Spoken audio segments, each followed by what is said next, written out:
Hello guys. So ayun, at nagbabalik guys. Katulad ng nasabi ko, yung outlet dito papalitan ko. So kung pagbukas ko, may napansin akong mag-cause ng problema in the future. Ewan ko kung sino yung nagkabit dito, kung electrician siya o ano, o marunong lang, kasi substandard yung ginamit niyang wiring. Nakita ko guys. So guys, yung napansin kong wire, kaya na manghusga kung tama ba ang ginawa dito. So ayan guys, ngayon ko lang nabuksan to. Ayan, kasi maluwag na to eh. Pagka nagsasaksakan ng electric pan dito, extension cord, maluwag na. So ayan, kasi yung ginamit yung outlet ay yung mga sinaunang design, yung individual lang na ikinakabit lang dito. Kasi ngayon na-improve na siya eh, built-in na siya eh. Ito guys, outlet to so gumamit siya ng duplex cord o duplex wire. Ayan guys, ang ibang tawag dito is PDX wire, na hindi ko alam kung solid to o stranded, pero tinitingnan ko mukhang matigas eh. Ayan guys number 14/2 conductor 1.6 mm. So kita nyo na guys, outlet, tapos number 14 yung ginamit nya.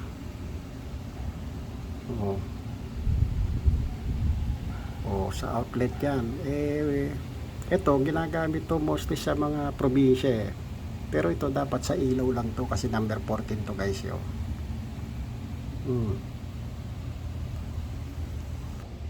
So hindi ko alam kung saan siya nag-tap ng power. So babaybayin ko itong buong molding na to. Ayan guys, hanggang itaas yan, babaybayin ko hanggang doon sa full box, sa utility box o junction box.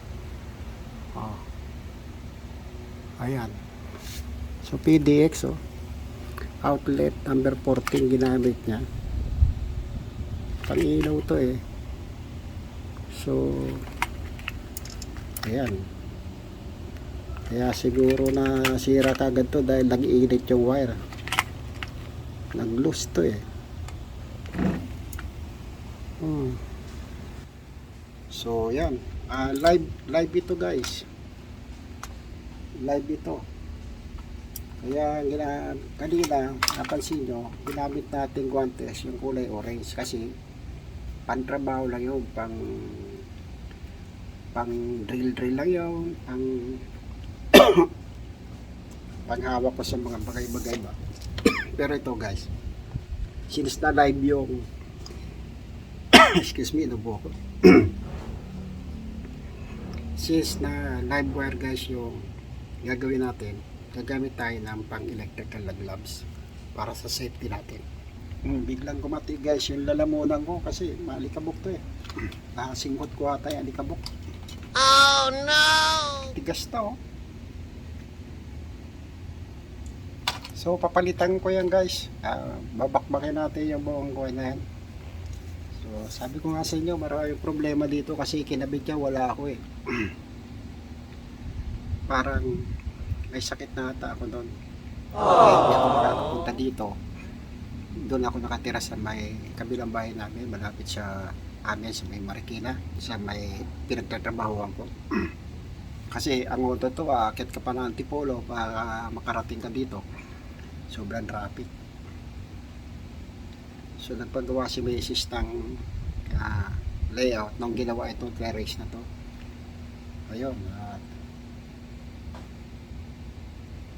napailig na lang ako guys. So yun guys ang ayusin natin. So papalitan natin muna yan para sa safety natin. So hanggang dito na lang muna po. Magandang gabi po sa inyo lahat. 1 hour later. Guys, kinalas ko guys yung outlet at saka yung molding, kasi baligtad yung kabit ng molding.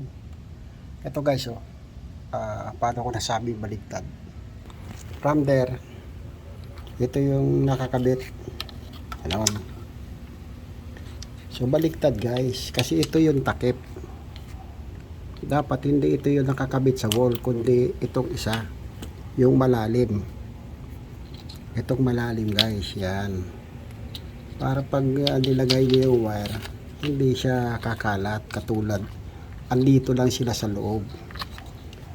Kasi ito walang parang anong tawag ito, yung daanan ng wire. May tawag dito, nakalimutan ko lang eh. Yan, yung railing ng molding dapat malalim yung nasa wall. Kagaya nito guys, oh, binuksan ko, buwag-wag na, ang dami. Oh, mahirapan ka magkabit niyan guys kung babaw dito. Yan oh guys, oh, daming wire niyan. Kita mo, kung ito lang kinabit mo, ito kasi yung takip eh, dapat yung kabila para pag ginanong mo, covered pa rin siya at madaling takpan. Tama. So inalas natin guys, tapos nilagyan ko ng tagging. Tapos ito yung kuha natin, yung LED na floodlight natin. Tatanggalin ko na to kasi ililipat ko ng switch to. So ito, bali mangyayari dito, dalawa na lang to, 1 and 2 lang yan. Para dito, dyan, at saka dito sa TL8 na yan na fluorescent. So tapos napansin ko pa guys, ito nagdugtong siya dito, walang tape, itinago niya doon sa ilalim. Tapos, What? imbis na dito lang butas, nilusot niya pa dito, tapos ginanon niya. Di ba? Eh, ito kasi, ito na yung termination mo, tanggalin mo lang yan, tapos magkabit ka ng mahabang wire para hindi bitin. Oh. Oh, naglagay tayo. Ito yung line 1, yung pinaka-cover ng switch. Tapos ito yung line 2 guys, line 2 na to. Tapos ito yung switch number 2 dito sa may tapat ng sliding door. Tapos yung switch number 1 yung sa tapat ng lamesa, yung long table. Ayan. So ito, tatanggalin na natin to.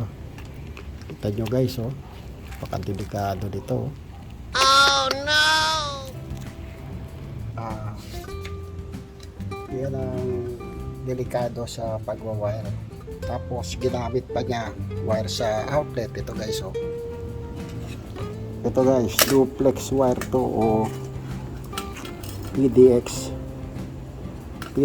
wire to guys eh. Tapos antigas, oh. Tapos number kuwan lang guys, number 14, ayan oh. Outlet number 14 ginamit niya.